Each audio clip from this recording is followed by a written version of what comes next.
morning here on the East Coast. Joining us now, the director of the National Institute of Allergy and Infectious Diseases and chief medical advisor to the president, Dr. Anthony Fauci. Dr. Fauci, good morning. It's good to see you. We want to talk about the state of coronavirus, but as you may have heard, many of your emails were made public in a FOIA request from BuzzFeed and the Washington Post. So let me ask you a couple questions on that. First of all, in April of 2020, the lab leak theory from the Wuhan lab was discussed in some of your emails. Dr. Collins, the head of the NIH, seemed to suggest it was a conspiracy. Did you agree at that time, in April of 2020, that the lab leak theory was a conspiracy theory? No, not necessarily at all. The situation is that we didn't know, and we still don't know, what the origin is. That if you look historically and the way things rolled out, we all felt, and still do actually, Willie, that it is more likely to be a natural jumping of species from an animal reservoir to a human. However, since we don't know that for sure, that you've got to keep an open mind. So you could say you think one thing is more likely than the other, but the fact that it could have been something else clearly was there. It was low on the list of what we thought the likelihood was, but in fact, that's the reason why we all are now saying there's a considerable amount, appropriately, of interest in trying to find out what the origin is. And that's why we're all in favor of a fair, open investigation to see if we can actually find out the origin. Because we want to make sure this doesn't happen again. Since those emails in April of 2020, Dr. Fauci, have you come around more to the possibility of a lab leak theory? Do you think it's more credible today than it was then? You know, I'm not so sure. I think one of the things that has stimulated interest, which I think is important to investigate, is the idea, and we need to find out if it's true or not, of the fact that there were some people who worked at the lab who got ill. We need to find out, A, is that true? And B, what was the nature of their illness? And those are things we just need to find out. So if that's something that turns out to be an important feature, then you could say, that may lean a little bit more towards one. But what I think people might be getting confused is the conflation of, is it more interest in it, or is there really more evidence?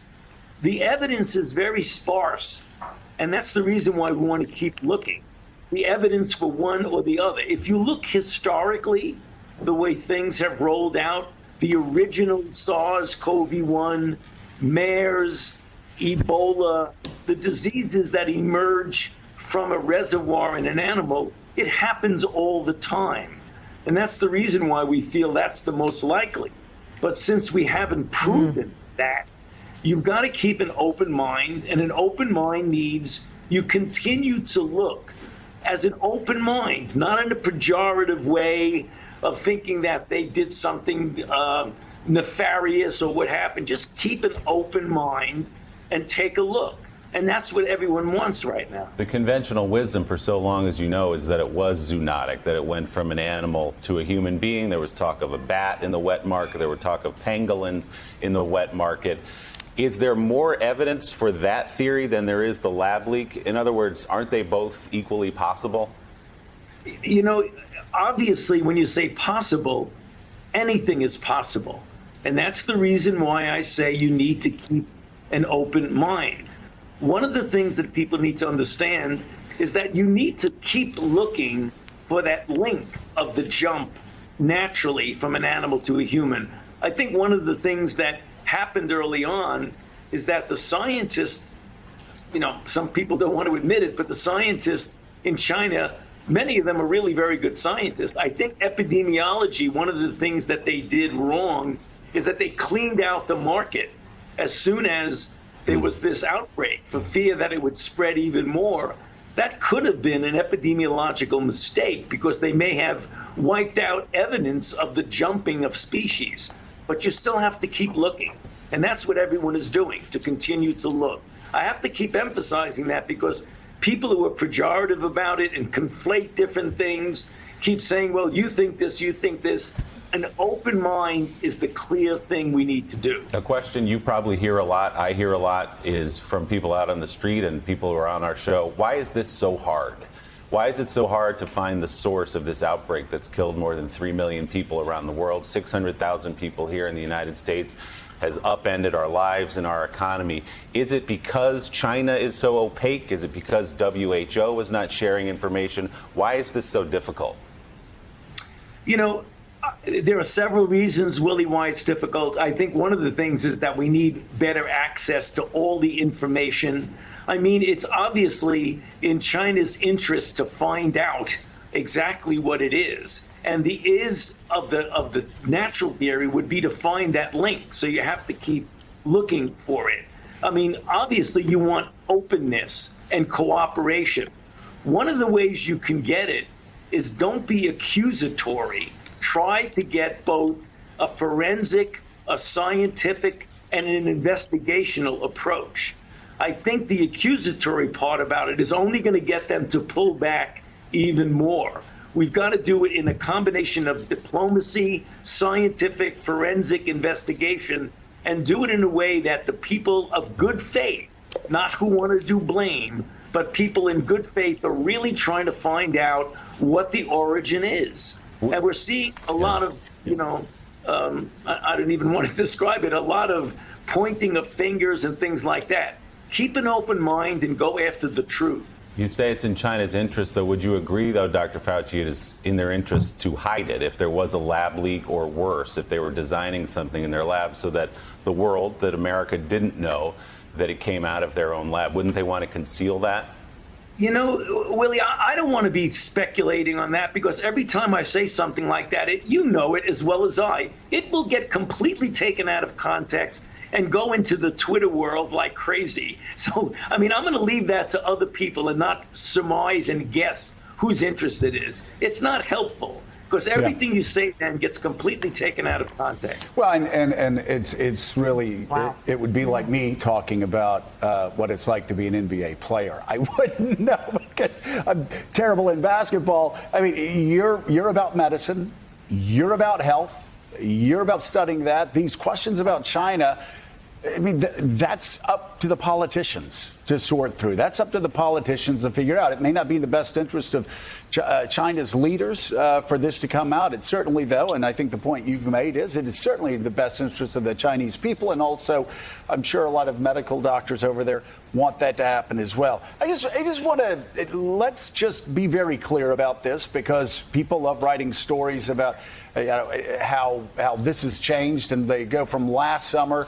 A lot of people in the mainstream media went after Tom Cotton for suggesting it could have come from a lab, to this summer. Now people are going after you, acting as if we all know for certain it came out of a lab. The truth is, we are still looking through a glass darkly, because we just don't have the data. We just don't have the information. And until we have that, Doctor, we're not going to know, are we? Joe, that's just what I finished talking to Willie about. I'm sorry. I was actually practicing my jump shot in the back. So go ahead. No, I was trying to just kind of clarify it for some of our viewers. I'm sorry. Right. Sometimes I repeat myself. No, Joe, I'm sorry. I wasn't trying to be facetious, but that's what I was saying, and that's what people need to do, is to keep an open mind. When people were saying it likely is a jump of species, because historically that happens all the time. Do we know absolutely certain? Until you nail it down of showing a link. And because you haven't found it doesn't mean it's not there. You need to keep looking for the link, and you need to keep looking for evidence that it's something else, like a lab leak.